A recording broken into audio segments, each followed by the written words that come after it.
প্ৰথমবাৰ নচুৰিছোঁ কিজানি মই না আয়াৰু বে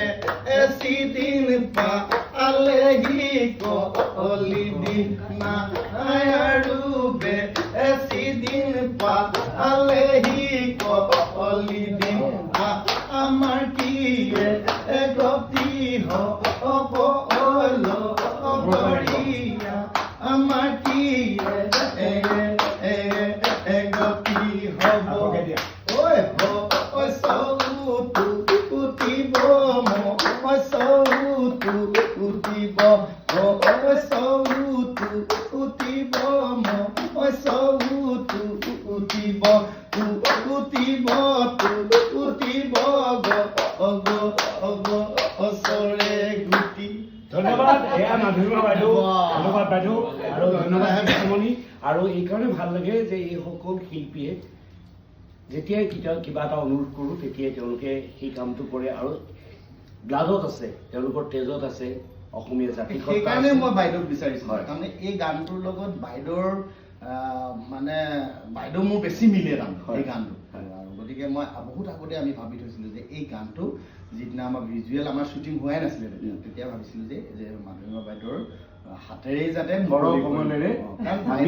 উন্মোচন কৰিম আৰু মোৰ এইটো মানে মোৰ কাৰণে বহুত ডাঙৰ কথা যে কৃষ্ণমণি সেইখিনি মানে তুমি ভবাৰ কাৰণে মই নাজানো কৰি গৈ আছোঁ শিকিবলৈ আৰু বহুত আছে কিন্তু তথাপিতো বহুত ধন্যবাদ জনাইছোঁ কিন্তু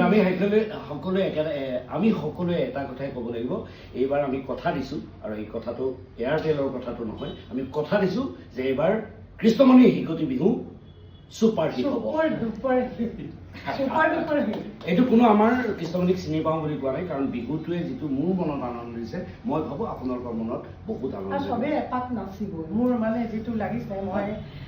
গীতটো শুনিছোঁ আৰু মানে ঢোলৰ চেও আৰু হয় আমাৰ লাচিত পংকজত আছে খুব ধুনীয়া ধুনীয়া বীণৰ যিটো মই আচলতে বীণ খুব ভাল পাওঁ মই এইটো ক'বলৈ পাৰিছোঁ এই বীণৰ যিটো অংশ ইমান সুন্দৰ এটা সুন্দৰ নাচিব ধুনীয়াকৈ সকলোৱে পাৰিছে আৰু তাৰ মাজত যিটো অকণমান খুহুতীয়া অভিনয় আছে সেইখিনি আপুনি উপভোগ্য হ'ব আৰু সেইকাৰণে মই কৈছোঁ এটা বিশেষ শৈলী কিছুমান ব্যতিক্ৰমী শৈলীৰে এই বিহু